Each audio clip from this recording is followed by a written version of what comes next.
Allahu Teala Hadis-ül Kutsi'de eskiri. Anar Rahman, men rahmunu yesisi Allah'man.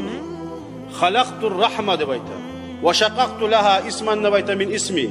Men Allahu Teala rahmulu Allah'man ve men şu rahmulu Rahman, Rahim. Ar-Rahma da baytagın atımdan alingan da bayta rahmu da baytagın. Rahmu qaysi bizde bilemiz ananı kursağının rahmu. Meni atımdan bilgesekli şu atkada verdim de bayta. Faman vasalaha vasaltuhu, kim şu kardeşliğini yürütse şunu meni bulan baylağılığın kolay getirmen de bayta Allahu Teala. Vaman qata'aha qata'tuhu, kim şu kardeşliğini geçse uzsa Allahu Teala da şu adamını menden arı getirmen. Şu insan rahmu da baytagan zat, şu insan ananı kursağında bulgan zamanla neçik şu yaş bir zatkada başa vurmayın. Şu var şunda taraklı aş da var. Şunda ozuğa tarakçağa hava da var.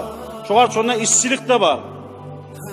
Şu kuyda Allahu Teala Rahman da baytagan Allahu Teala ozu insan şu yaşlı ananı kursağın neçik ozundan kıyınsız barza şunda gelip duramsa Allahu Teala şöyle rahmul Allah'tır. Şu Allah'ın atını alinganır şurada. Şu kuyda Allahu Teala bizge tiyişi zatlarını biz bir de kastetmesek de biz de hareket etmesek de her adamga buyurgazanı Allahu Teala verip duradı.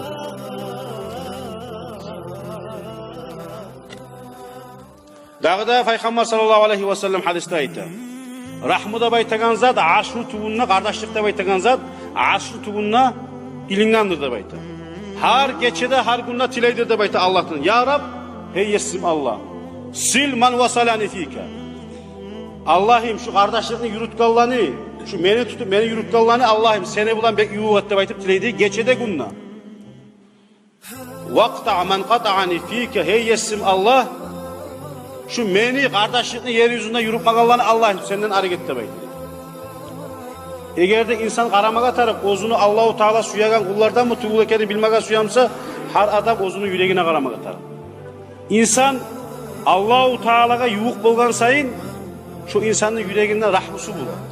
Şu adam başkalarga yakşı bula. Şu adam başkalarga yazıksına.